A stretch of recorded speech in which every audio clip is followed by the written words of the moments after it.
Greetings, YouTube. Bit of a strange gear talk today because we're talking about a faucet, in particular a Moen Adler. I believe it's called Adler, A-D-L-E-R. Yeah, I think it's Adler.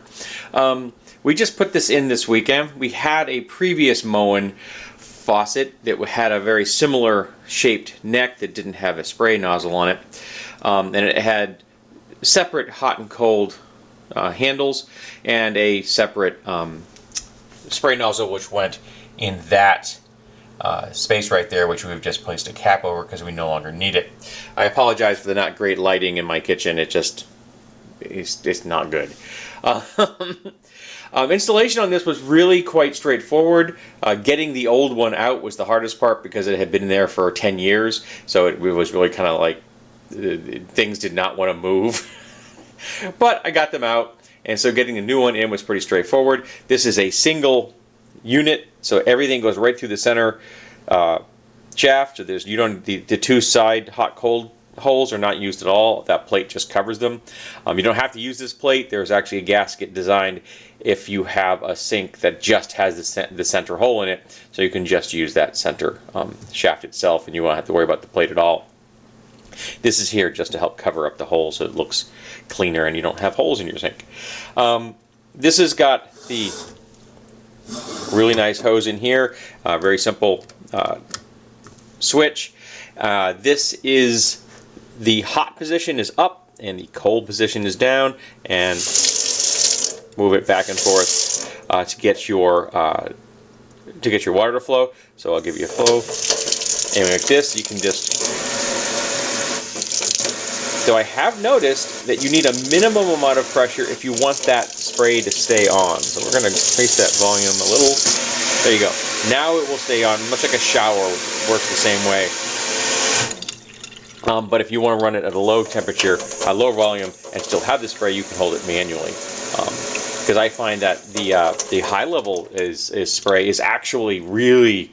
It's quite powerful, and you actually get quite a bit of, there's a lot of force in there. It's very useful, but also you get a lot of spray back from the nozzle. So I find that I like using it at a lower volume and just doing it manually. I like the stainless steel look. I think this may have been available in a chrome look as well. I'm not positive on that one, but I like the stainless steel. We have a stainless steel sink. The last one we had been chrome because I kind of just wanted something that was shiny and different.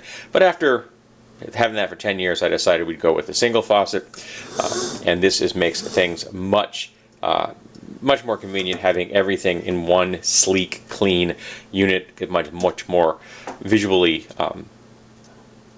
minimalist appearance.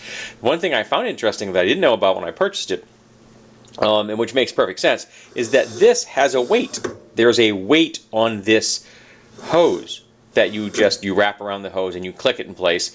It's just a simple plastic clip that snaps closed, and that makes it retract quite nicely. They do recommend that you keep an 8 by 8 inch space under this unit clear so that the hose can go up and down, and when you're pulling the hose up, when you're pulling the hose this way and the hose is being raised, it's not hooking on anything, because lots of folks, me included, have like spray bottles and stuff under the sink, and a lot of those spray bottles have the little spray flaps, and those could hook on your hose, so you don't want to be dragging that up and then dropping them down and potentially knocking them over and things like that. So they suggest you keep a space open under it. That makes perfect sense to me.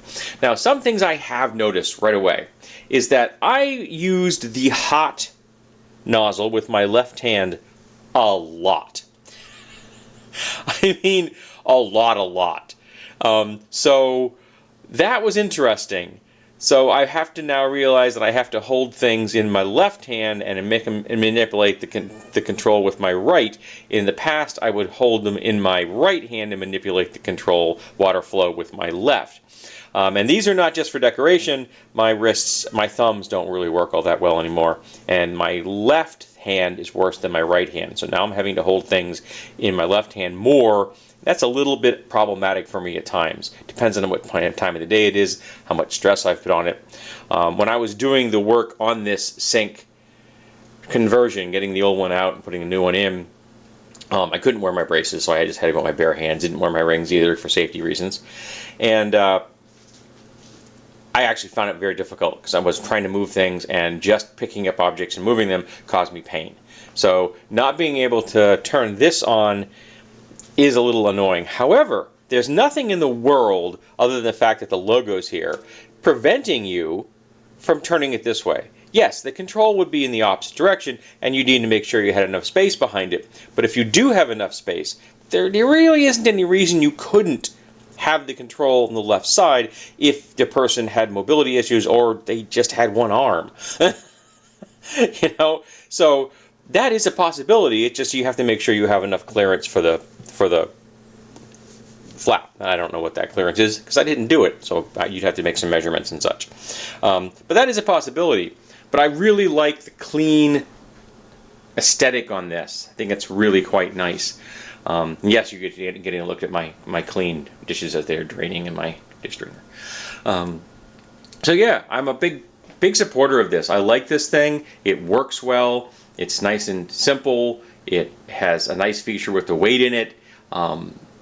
There's no downside to this. Getting it in there was very straightforward. I read the instructions like once. I think I had to glance at them a second time when I was under the sink. It was an easy installation. One thing I did know though is that because it's kind of an awkward under my sink, my wife has a yoga block, which was very useful because I could put it under the sink and rest my head on it.